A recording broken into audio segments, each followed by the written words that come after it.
como vai? Tudo bem? Estamos dando início a mais uma edição do programa O Direito em Família. Neste primeiro bloco, vamos falar sobre as notícias que foram destaque no meio jurídico voltadas para o direito de família. Não é isso, doutor Jorge? É isso. Tudo bom? Tudo ótimo. Vamos dar início, então? Vamos lá. Lembrando para vocês o seguinte, a gente tem o telefone de contato, que é 99235-5431, para você mandar suas perguntas, ou o e-mail direitoemfamilia@gmail.com, ok? Então vamos para a primeira notícia que vem do STF. O Superior Tribunal Federal reconhece às pessoas trans o direito de alteração no registro civil sem necessidade de cirurgia de transgenitalização. Pronto. Está resolvida a questão, né? A gente já falou sobre isso aqui algumas vezes. Algumas vezes, né? A reivindicação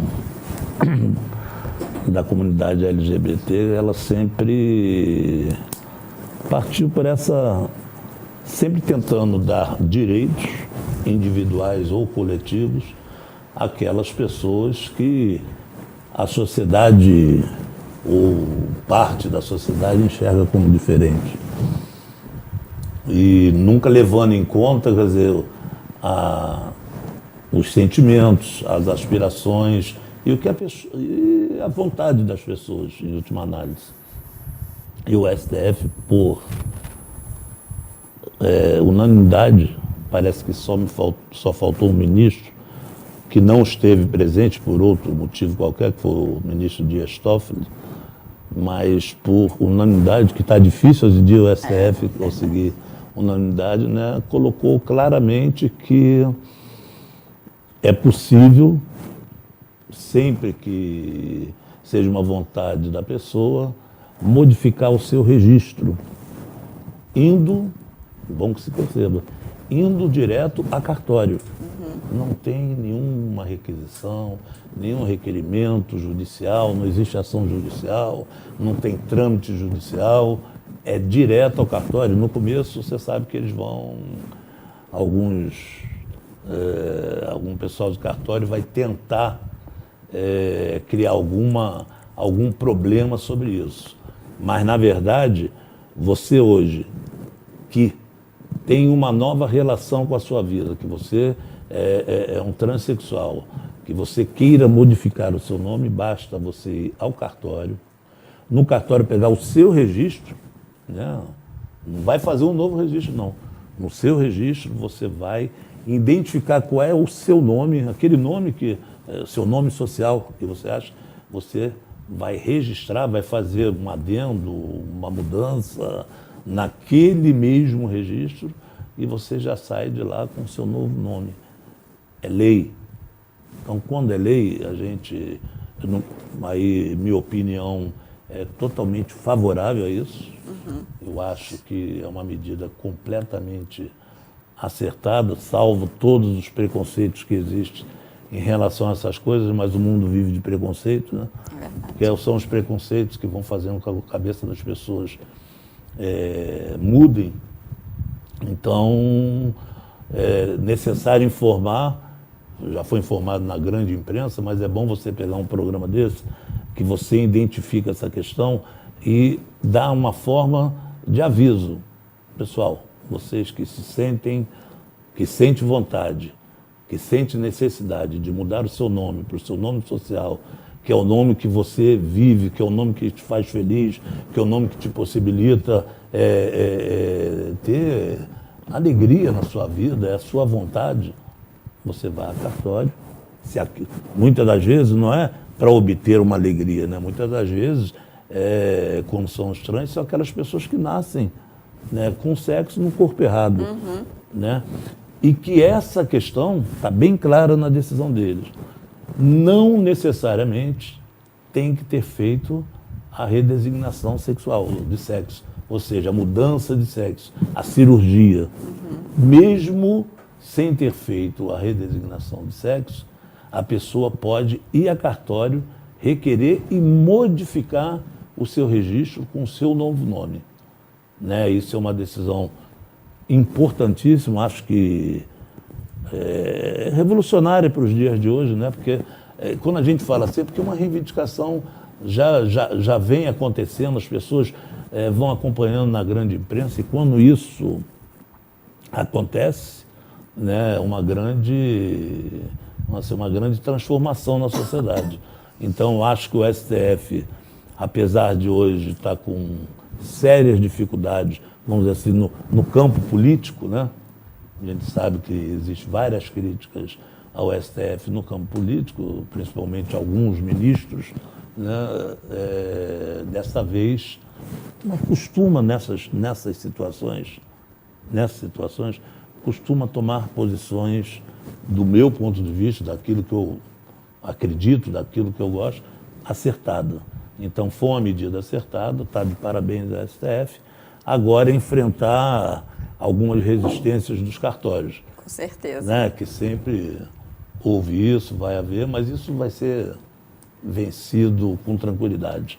Né? Foi uma grande decisão para a comunidade e parabéns pela luta. Né? A luta resultou numa vitória por unanimidade. Isso é muito bom. Engraçado, doutor Jorge, que a gente está falando sobre esse assunto. Ontem eu estava assistindo um seriado americano e que tinham, enfim, não interessa nem o contexto, mas assim, a pessoa tinha sido proibida de voltar a mexer com o computador, porque era um hacker que entrou no sistema do Departamento de Trânsito americano para mudar a foto da carteira de motorista dele, porque ele era um transgênero, nasceu mulher, né? Aparentemente mulher, mas era um transgênero masculino, e que o Departamento de Trânsito não queria trocar a foto dele. Então, você via um homem de barba, né? E a foto dele na carteira de motorista era uma foto de mulher. Então, ele invadiu o sistema do Departamento de Trânsito para poder trocar a foto dele. Foi pego, mas, assim, eu não sei como é que é a legislação nos Estados Unidos, mas acredito que realmente possa ter tido algum problema parecido, senão nem teriam, talvez, colocado no seriado, né? E eu acho interessante porque a gente está falando agora a gente aqui não precisaria mais, né? Exatamente. Não precisaria fazer isso, né? Pode ir a um cartório, ele poderia mudar o nome, mas você vê a situação, as pessoas... Por que negar um negócio desse? Você está dando... A foto é de uma mulher. Imagina, né? E aparece aí, barbudo, como eu estou, o cara lá... Não dá para, pelo menos, disfarçar, falar, será que o cara é mulher? Não, é homem. Corre risco de ser preso, porque não é você. Justamente. Qual é o problema? Eu gostaria que alguém me dissesse, tirando a questão do moralismo, moralismo para mim não tem nada, maior exemplo de definição de moralismo, eu li de um francês, que não me recordo o nome agora, assim, mas é um livro que eu estava lendo, que é uma maneira desocupada de cuidar da vida dos outros.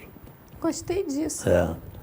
A pessoa geralmente não tem o que fazer, então ela sofre, ele diz que sofre de todo tipo de perturbação, se sente perseguido por ele mesmo e que ninguém lhe olha no mundo e que se ele não aparecer de alguma forma não vai ser percebido. Aí começa a tomar conta da vida alheia.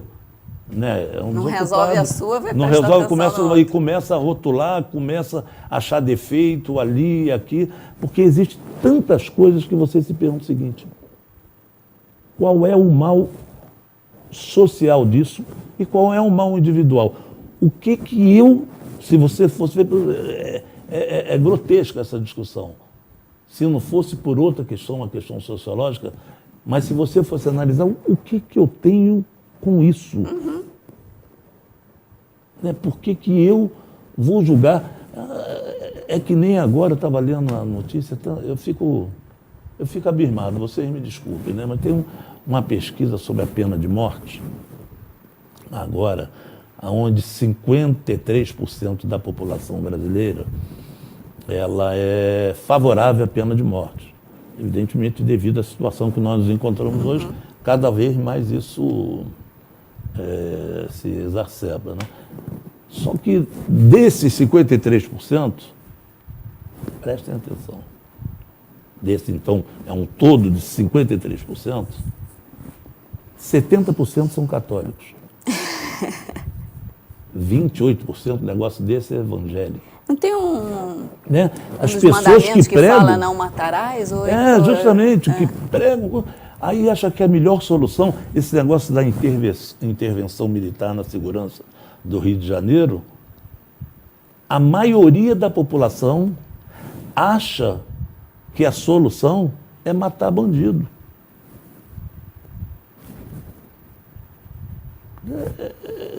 Quer dizer, como se a solução, como se o mal fosse esse, aquele nasceu, o bandido, não vai nascer mais nenhum, a situação vai continuar na miséria, vai continuar sem educação, sem saúde, sem nada, não vai modificar nada, vai matar aquele, vai acabar tudo. Então as pessoas querem o imediatismo, querem resolver as coisas. Então, mal comparando com a notícia que nós demos aqui da possibilidade de registro, hoje em cartório dos transgêneros, a pessoa está preocupada muito mais com aquilo que está acontecendo ali, com o seu próprio comportamento. Né? O que ela pode contribuir para a solução. Geralmente a pessoa está contribuindo para não dar solução a essas coisas. Né? Se deixar a gente falar, vai verdade. falar também. Então, parabéns ao STF. Primeiro, parabéns àqueles que estão sempre lutando por essas modificações. Né? Verdade. Então, vamos dar sequência no nosso boletim. Judiciário do Pará concede guarda de uma criança para a mãe socioafetiva em desfavor da mãe biológica. Está vendo como o direito de família ele é, vamos chamar, transformador? Né? A gente tem aquele negócio, antigamente, vai tudo nessa linha dos princípios que a gente está colocando.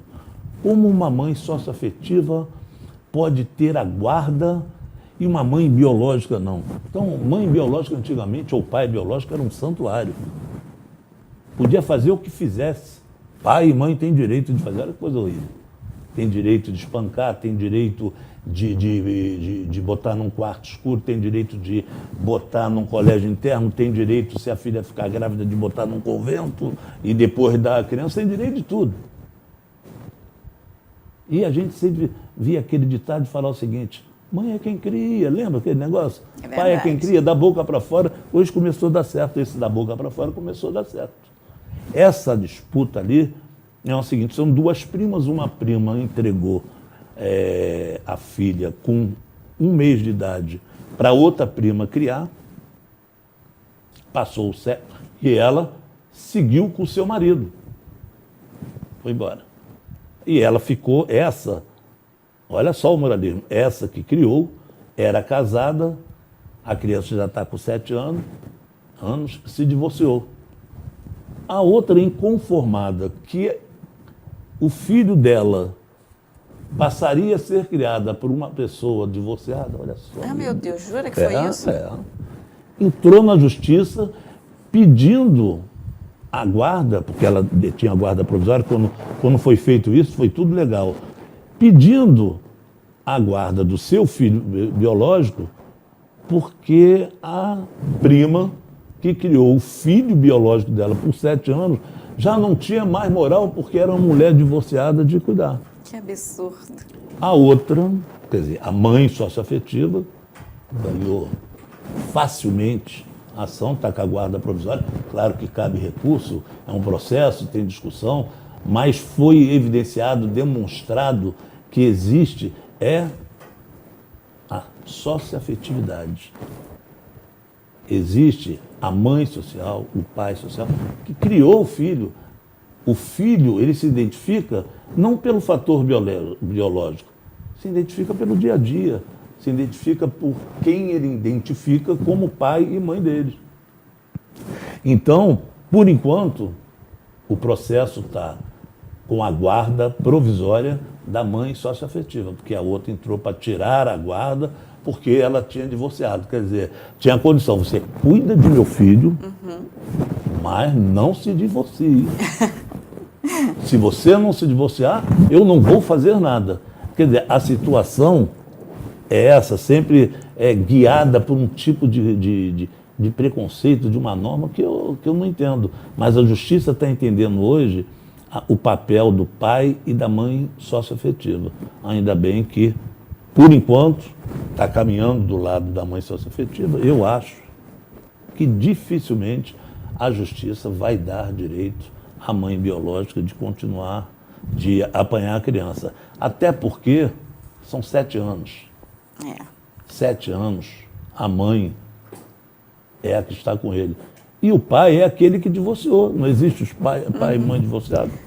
Vai ocorrer normalmente. Eu queria saber se a mãe biológica tivesse ficado com a criança e se separasse, ela ia dar a criança para outra pessoa criar. Um casal. Mas você sabe que tem... Você não pode, eu posso, né? Aquele negócio. O moralismo é tão grande que o erro só acontece quando acontece com o próximo. Exatamente. Com a gente teve algum detalhe aí que pode ser perdoado. Vamos em frente, doutor Jorge. Revoltado aí, né? Um pouquinho, gente. Investigação de paternidade acumulada com anulação de registro civil. Paternidade biológica afastada. Paternidade socioafetiva demonstrada. Registro feito de forma livre e espontânea. Viu como está caminhando para a questão da paternidade socioafetiva? Olha só, esse pai, da mesma maneira, registrou a criança. Criou a criança. A criança já está com, parece, 8 ou 9 anos de idade. Teve um entreveiro lá, se separou da mãe. E nesse entreveiro, ele simplesmente entrou com a investigação de paternidade para dizer o seguinte: esse filho não é meu biológico. Olha só, o cara cria a criança, 8 anos, aí briga com a mãe, aceitou registrar lá bonitinho, tudo direitinho, e agora faz a investigação de paternidade, que deu que o filho não é dele biológico, né? Aí o que a justiça faz? Pô, não é meu filho biológico, parabéns, então vou tirar o nome do registro. Vai não. Vai não. Vai continuar, você é o pai dele, você criou, não houve, vamos chamar assim, nenhum indício de erro.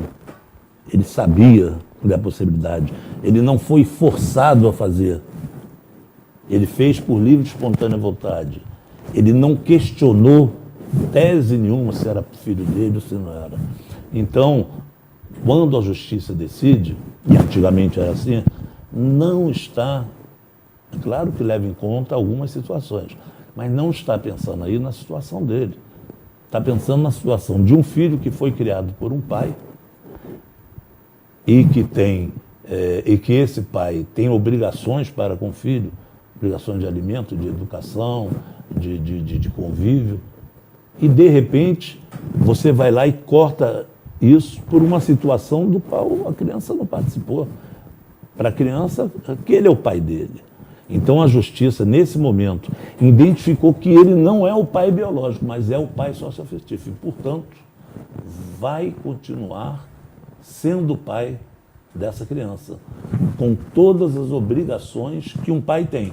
Separou, vai pagar pensão, vai ter a guarda compartilhada, não sei se ele vai ter obrigação de convivência, vai participar da questão da educação da criança e o desenvolvimento da criança, obrigação paterno-filial. A justiça não tirou o filho dele, que é o que ele queria. Eu acho isso particularmente um absurdo, mas a gente não sabe quais os motivos que ele chegou ali. Mas a justiça, mais uma vez, acerta nesse sentido.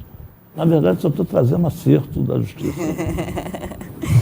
Doutor Jorge, nosso primeiro bloco está no finzinho, mas a gente ainda tem 2 notícias, então vamos dar uma esticadinha. Vamos esticar o bloco. Vamos falar de mais de 2 notícias que a gente tem. Uma é do Tribunal de Justiça do Paraná, que fala sobre divórcio litigioso, decretação de divórcio em sede de tutela antecipada, possibilidade. Primeiro o senhor vai explicar para a gente o que é sede de tutela antecipada, né? Tá. Deixa eu... Veja bem, nós já falamos... tutela antecipada, aqueles negócios que vocês estão sempre ouvindo aí, é como se fosse uma liminar. Né? Quando você pede uma tutela antecipada, é parecido, não é a mesma coisa, mas quando você pede uma tutela antecipada, é que você fala assim para o juiz: se essa tutela, se esse direito não for concedido antecipadamente ao rito da discussão, né, o processo vai caminhar, mas nós temos que ter uma decisão antes. Se ele não for dado esse direito, existe perigo de ele ser prejudicial para a causa. Então é como se fosse o seguinte, ele seria irreversível. Seria mais ou menos isso. Nós sempre falamos aqui, vai ser, acho que facilmente entendido, quando entrarmos nessa questão aí do divórcio. Quando você entra com uma ação de divórcio, você pede nessa ação de divórcio, o divórcio, o que impede? A questão dos filhos, guarda, fala de pensão dos filhos, você fala também da partilha, tudo isso num processo. Né? Você vai fazer isso. Essas questões são questões que podem continuar a ser discutidas. O divórcio, no meu ponto de vista, eu já defendo isso aqui há muito tempo, é uma coisa que nem a audiência de conciliação deveria chegar. Porque chega a audiência de conciliação para dizer o seguinte, eu concordo com o divórcio. Você concorda? Concordo. Então, vai para o juiz para ser decretada. Ou você concorda? Não, eu concordo. Vai ser decretado, porque basta um querer. É um direito pessoal. Se é um direito pessoal e está assim na lei, quando teve a emenda 66, ficou claro. Se o divórcio é um direito pessoal, eu tenho o direito de querer e ela tem o direito de não querer. Mas qual não é o vencedor? Qual vai ser a definição?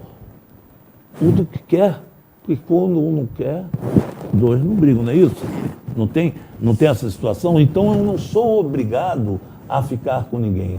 É um direito que nós já falamos, que eu posso casar de manhã e de tarde eu pedir o divórcio.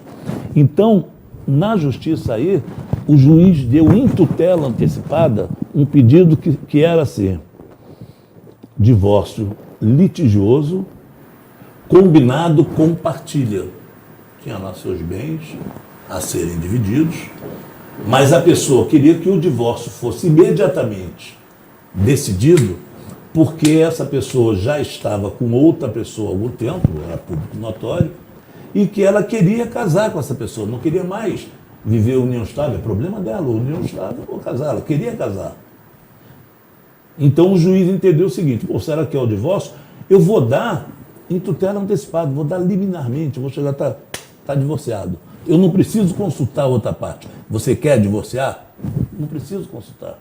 Então ele deu o divórcio. O processo foi concedido o divórcio. A pessoa pode se casar com separação obrigatória de bens, porque ela está discutindo ainda a partilha dos imóveis. O processo continuou com a discussão da partilha, mas ela já está livre, já cortou o vínculo, tanto ela, quem pediu, e a outra parte, já não tem mais o vínculo, podem casar. Podem, inclusive, começar a construir um novo patrimônio que não existe mais comunicação, entenderam?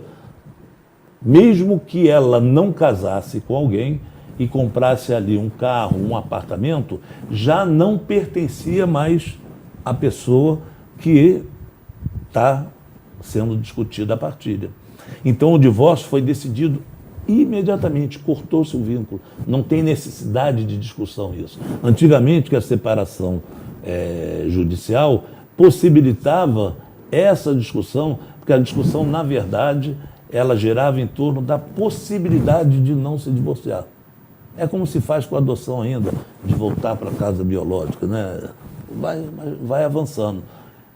Quando a emenda 66 veio de 2010 e fez com que o divórcio é um direito pessoal e imediato, até agora poucas decisões fizeram isso, decidiram imediatamente. Não, sempre tem uma audiência para fazer, que é besteira.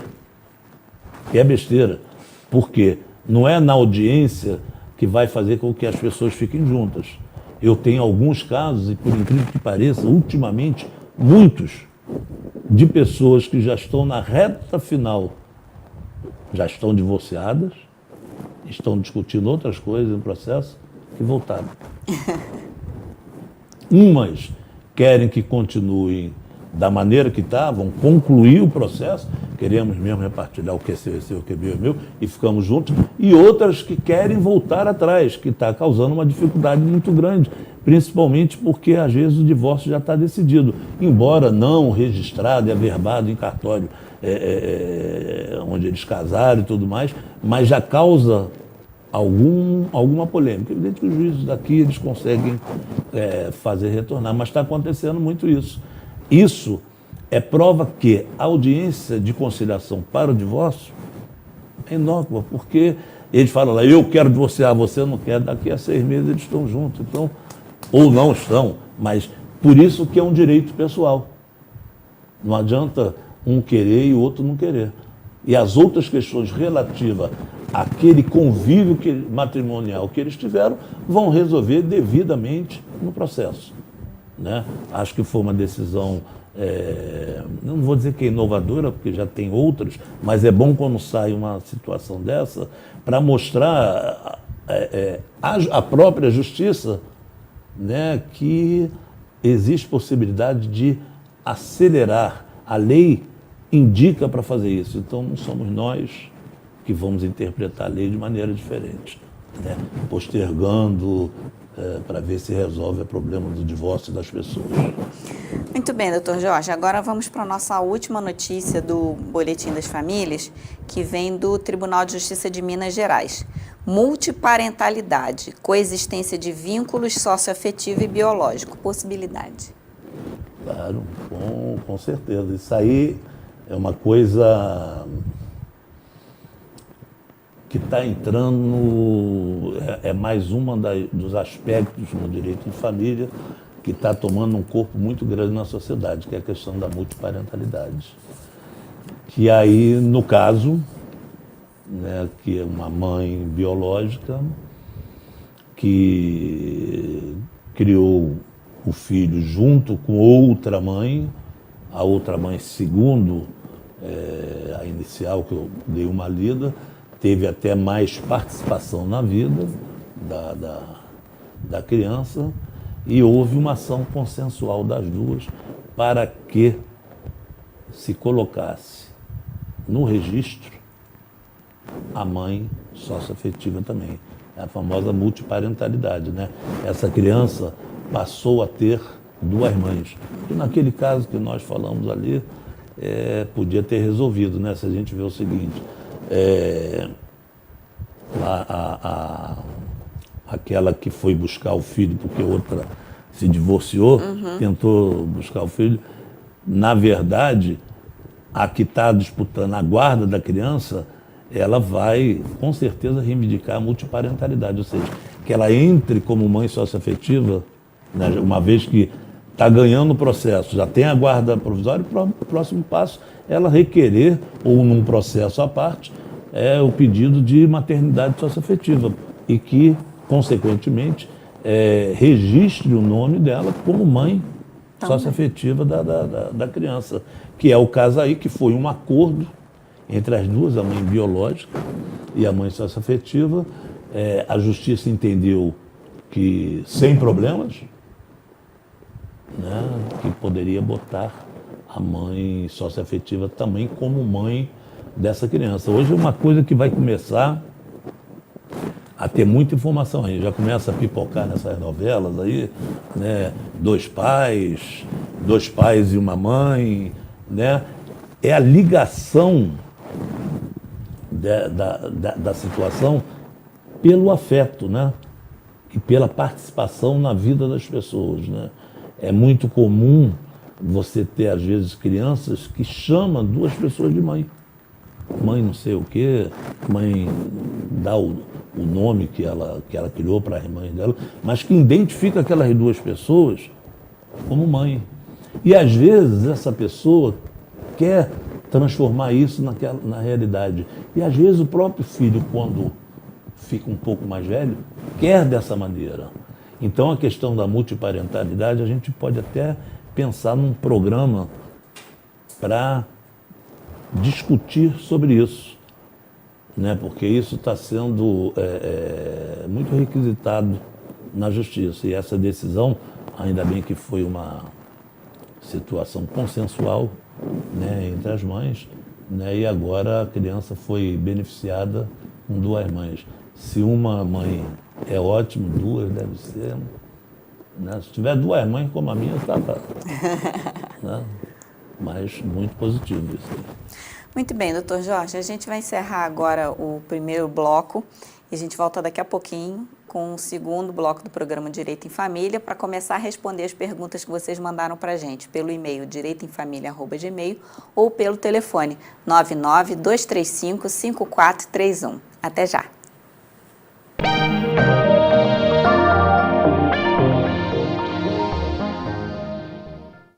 Casa Friburgo mania de vender barato. Arroz Fazenda 5 quilos tradicional 9,90. Arroz Rei Arthur 5 quilos 10,99. Arroz Ouro Branco 5 quilos tradicional 9,90. Óleo de soja lisa 900 ml 2,99. Feijão Pereira Preto 1 quilo 3,50. Açúcar refinado Guarani 1 quilo 1,79. Café Três Corações Extra Forte 500 gramas 9,99. Farinha de trigo Dona Benta 1 quilo sem fermento 2,49.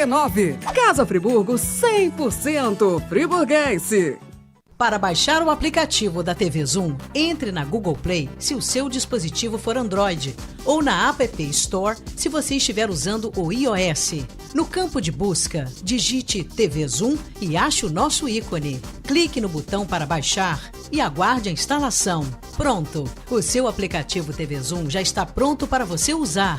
Abra o aplicativo e veja o ícone ao vivo. Clicando nele, você assiste a nossa programação em tempo real, em qualquer lugar, 24 horas por dia. No ícone Vídeos, você assiste matérias do Zoom TV Jornal e programas exibidos durante a semana. Em Notícias, você confere informações sobre o mundo, Brasil e Nova Friburgo. E no botão Envie, você pode nos enviar fotos e vídeos diretamente do seu celular ou tablet. Baixe agora e descubra muito mais opções no seu aplicativo TV Zoom.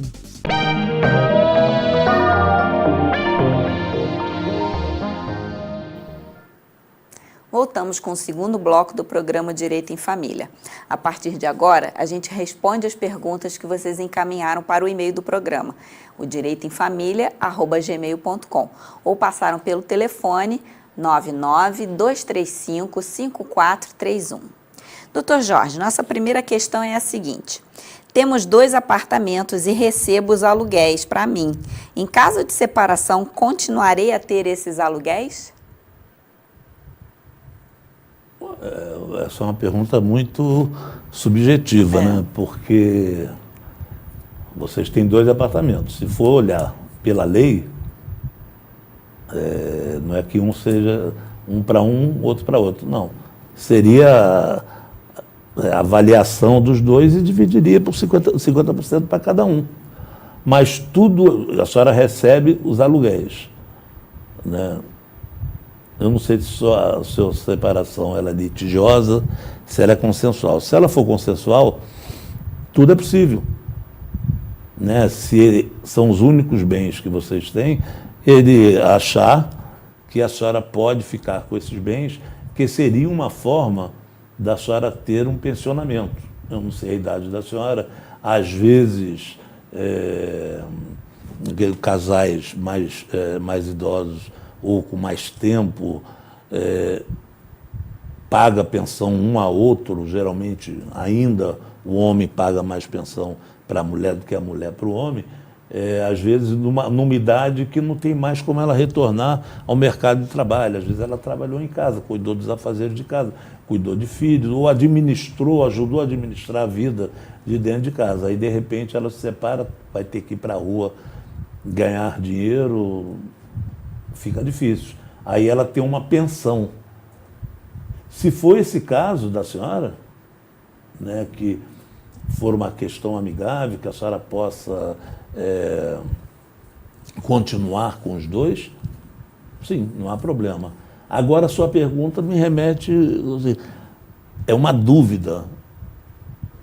O normal, pela lei, não mais, a não ser que seja um acordo entre vocês.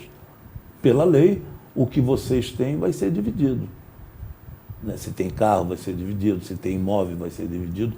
Tudo vai ser dividido pelos 2. E se só tem 2 apartamentos, a grosso modo, cada um vai ficar com um, né? A não ser que tenha um acordo. Pela lei, a senhora não vai continuar com esses 2 aluguéis. Fica um aluguel para ele, um aluguel para a senhora, né? A grosso modo, assim. Agora, eu não sei qual é o entendimento. Pela lei, a senhora saiba que ele tem direito igual ao da senhora. 50% para ele, 50% para a senhora. Muito bem. Doutor Jorge, a nossa próxima questão fala sobre guarda compartilhada.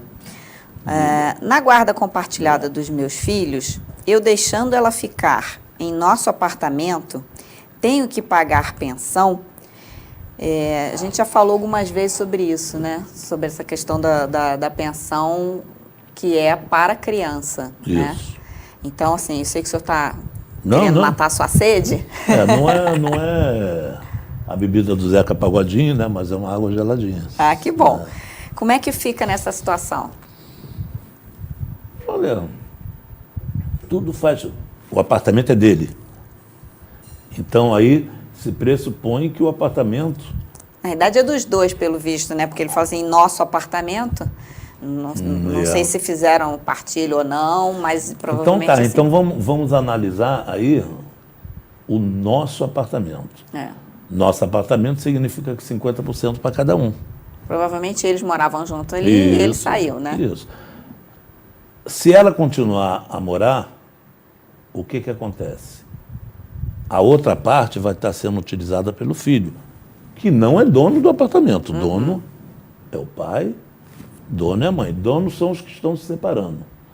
Então, se ele sair, ele vai pagar aluguel e vai deixar lá o filho.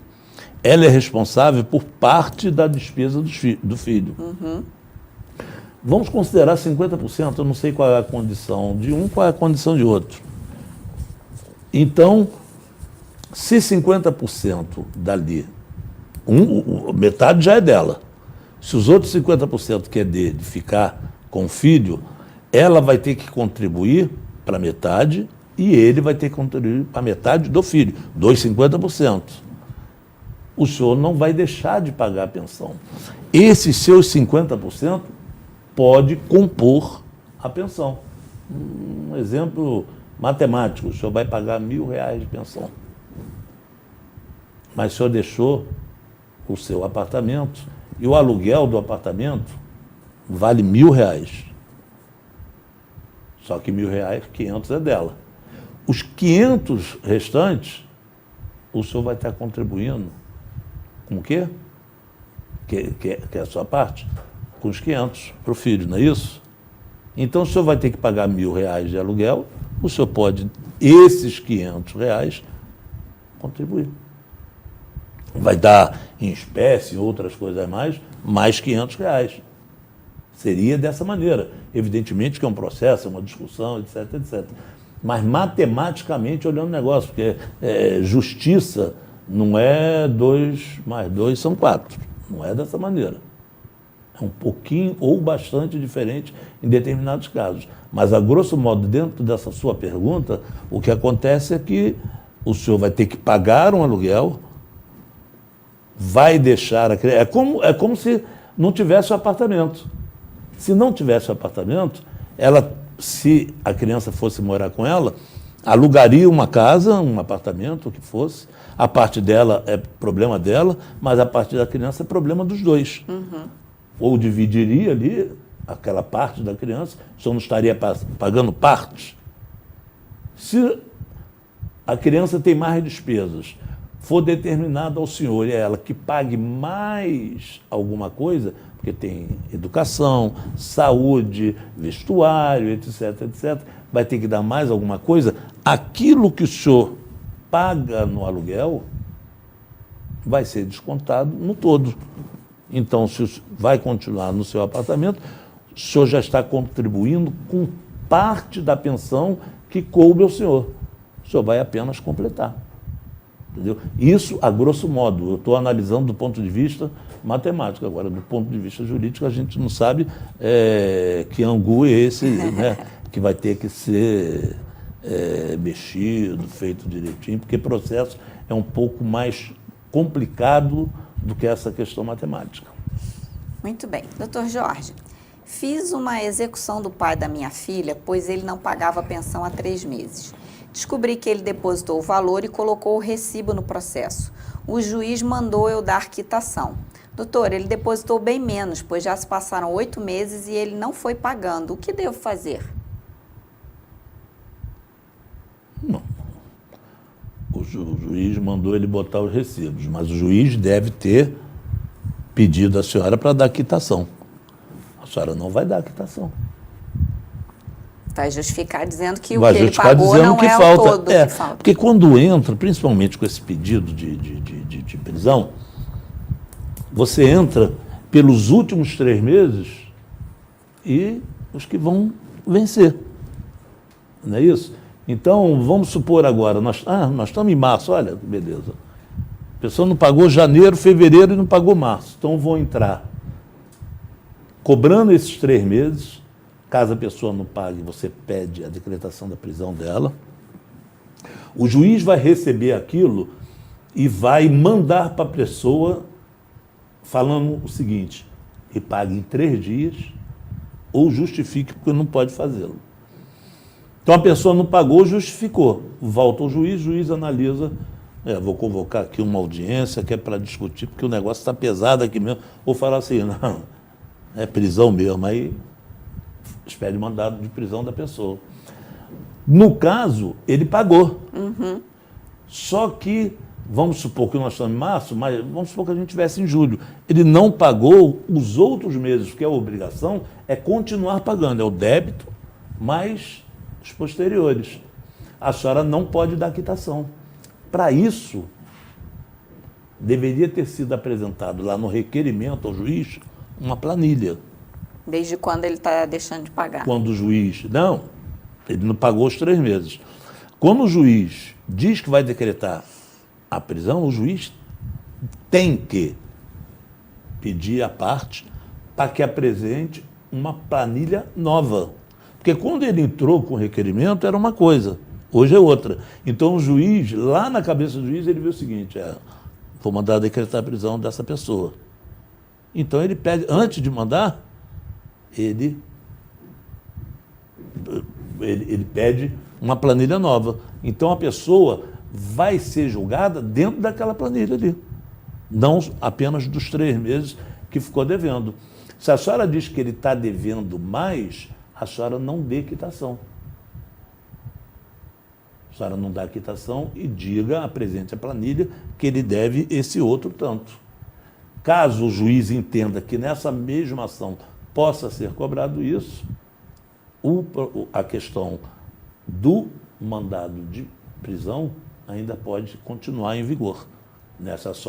Essa não dada de que a senhora não deu a quitação pode gerar uma discussão. A senhora vai ter que provar que ele não está quite e ele vai tentar provar que está quite. O advogado dele vai mostrar o seguinte: ele quitou dentro do pedido, dentro do requerimento da senhora. Se existe outra dívida, que venha a cobrança. Uhum. Mas que ele quitou. Isso é o advogado dele. E o advogado da senhora vai tentar mostrar que não houve a quitação total. É isso. Muito bem. Doutor Jorge, para a gente não fazer uma pergunta correndo e uma resposta mais correndo ainda, eu vou pedir o intervalo e a gente volta daqui a pouquinho com o 3º e último bloco do programa Direito em Família. Até já.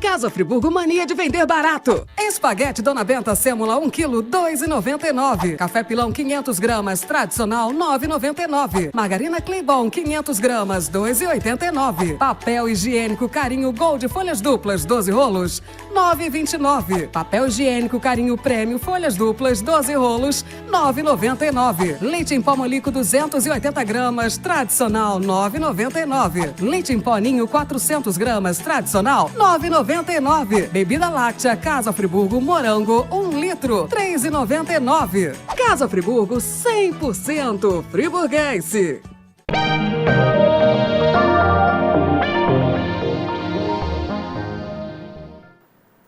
Voltamos com o terceiro e último bloco do programa Direito em Família, respondendo as perguntas que vocês mandaram pelo e-mail direitoemfamilia@gmail.com ou passaram pelo telefone 992355431. Doutor Jorge, quero me divorciar mesmo, pois já estou há 6 meses morando na casa dos meus pais. Meu marido disse que não dá o divórcio e, caso eu insista, ele deixará de pagar as contas das meninas e não terá mais nada a fazer. Ele pode fazer isso? O senhor meio que já respondeu nas perguntas anteriores, né? Pode não. Ainda bem, esse programa nós falamos até do divórcio de tutela antecipada, né? Não, não pode não. Olha, tem uma coisa que às vezes as pessoas pecam, né? Eu acho que, veja bem, tem pessoas, é que nem médico, as pessoas devem, independente se vão fazer algum tipo de ação ou não, se vão fazer, mas para se orientar, procurar advogados ou procurar a defensoria. Porque as coisas às vezes são tão simples, ou mais simples, do que as pessoas acham. As pessoas têm muito medo das coisas. Então é muito comum que as pessoas se aconselhem no meio da rua. Se aconselhem com um amigo ouvi dizer, não, olha, o que mais tem é o seguinte, saindo da área de família, o cara entrou contra a Claro, ganhou 4 mil reais de indenização por dano moral. Aí o fulano de tal entrou, o juiz não deu dano moral. Aí fala, mas o meu amigo ganhou 3, outro ganhou 4. Às vezes são questões diferentes. Por isso que é necessário as pessoas se informarem disso. Então, a pergunta da senhora, se ele, não é que eu não queira responder, não, eu estou dizendo o seguinte, acho que as pessoas devem perder esse receio, vai à defensoria, vai um advogado, pergunta, porque é o seguinte, não há nenhuma mistura entre a relação da senhora com seu marido com a relação dos seus filhos. Queira ou não, ele pode fazer. Isso é uma coisa tão antiga, esse tipo de ameaça, ele pode fazer a ameaça que quiser.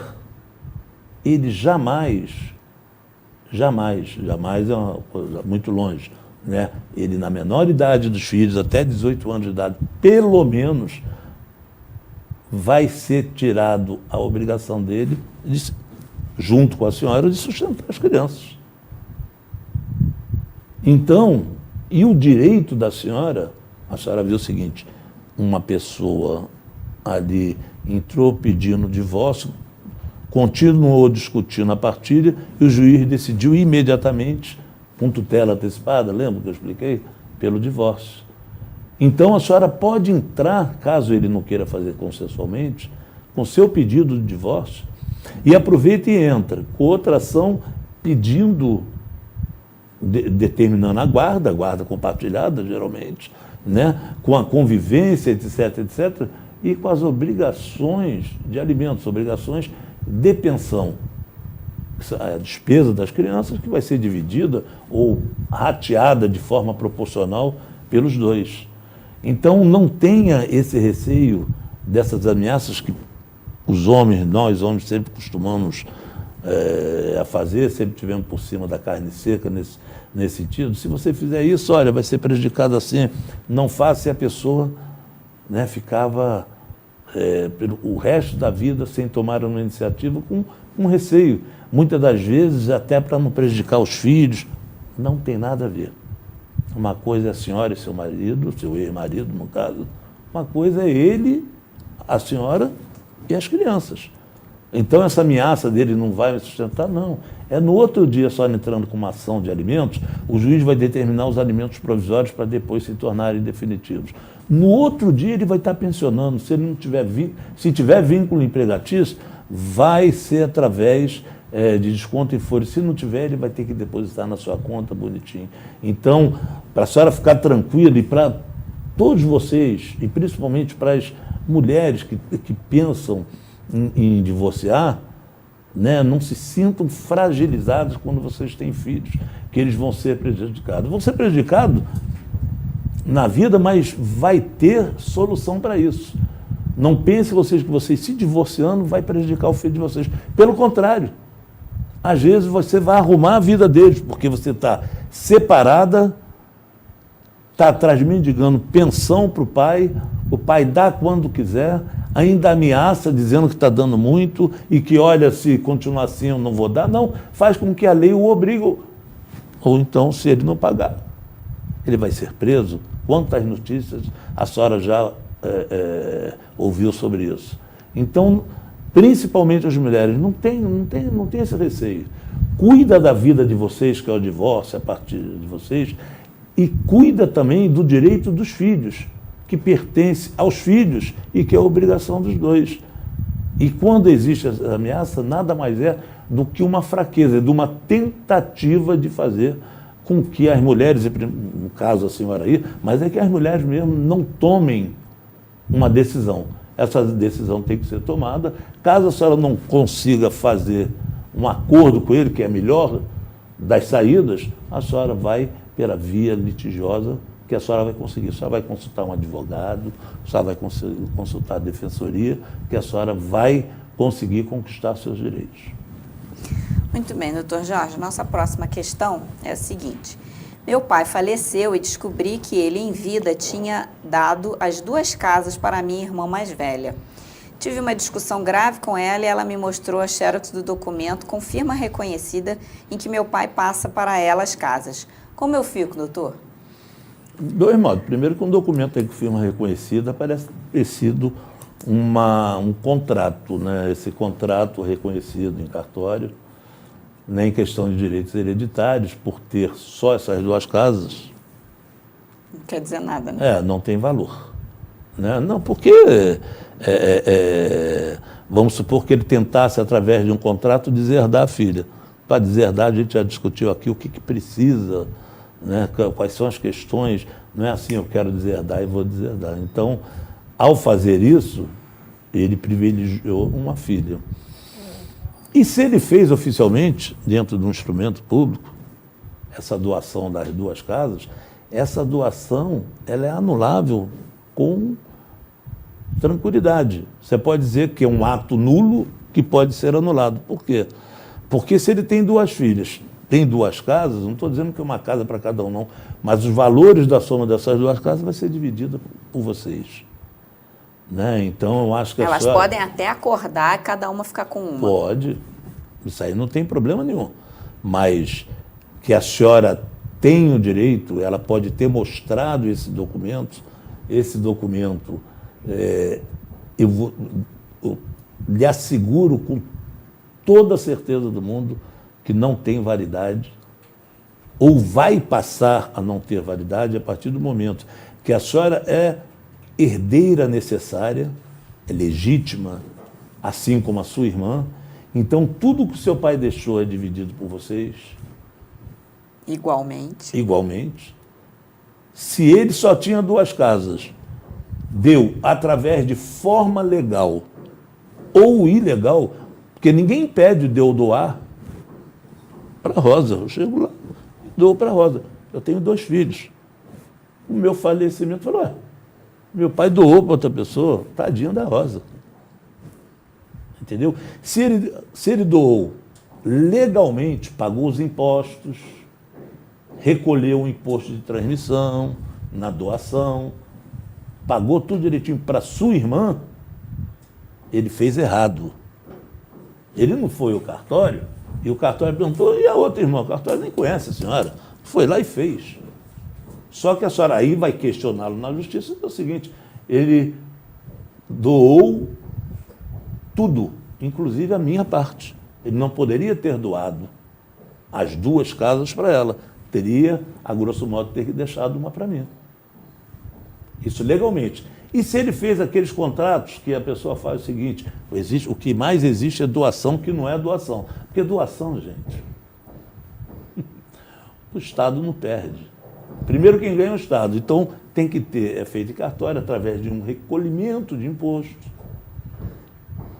Se isso não for feito assim, não é legal a doação.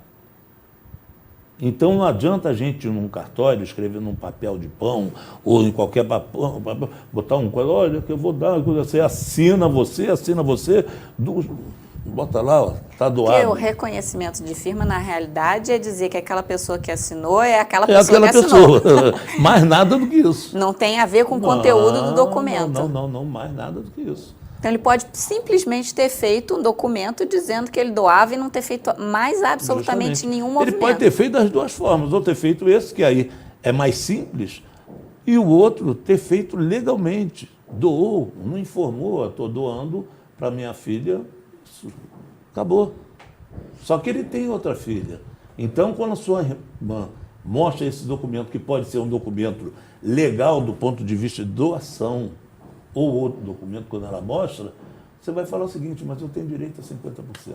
Ou nós vamos resolver isso de tranquilidade, ou nós vamos resolver isso, eu vou abrir o inventário, a senhora vai, abre o inventário, coloca esses bens no inventário, tudo bonitinho, e veja como é o que vai dar.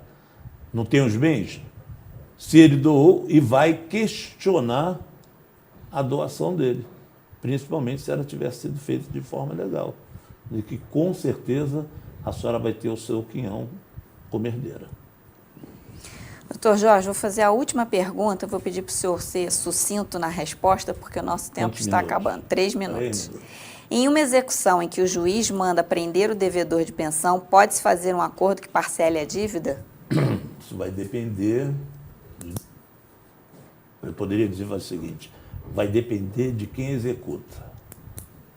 A criança é quem executa, né? No caso aí, que é o credor da pensão, evidentemente representado por um maior, no caso aí, ou a mãe ou o pai. Nessas questões, a mãe, vamos colocar, a mãe sendo a representante da criança, ela pode fazer um acordo, deve R$10.000,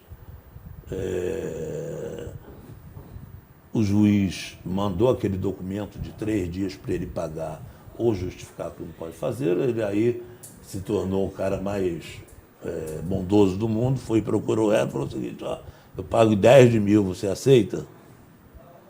Poderia ter feito isso antes, se ele pagasse a pensão, né? Aí ela fala, bom, eu aceito.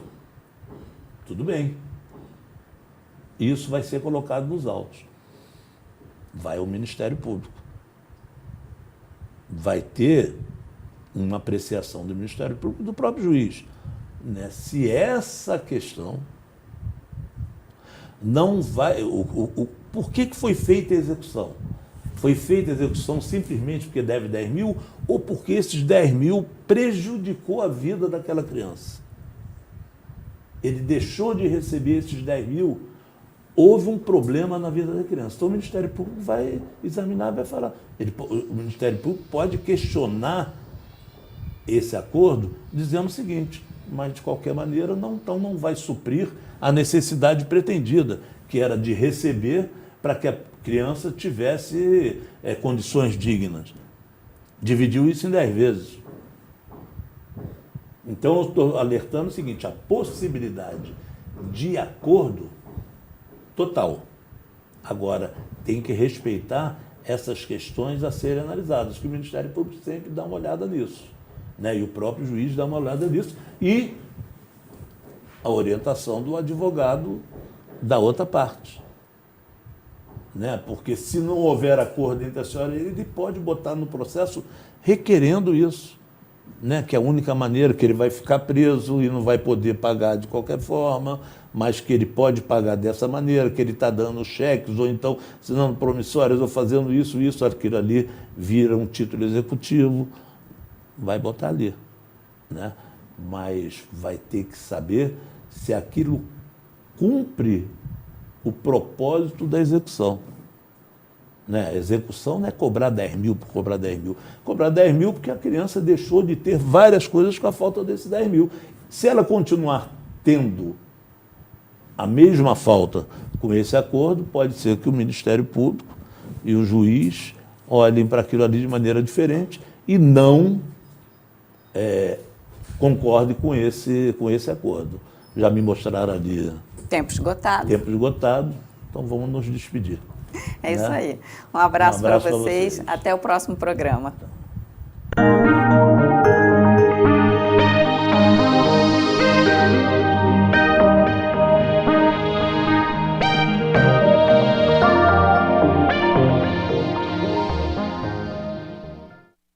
Este e outros programas você assiste no aplicativo TV Zoom.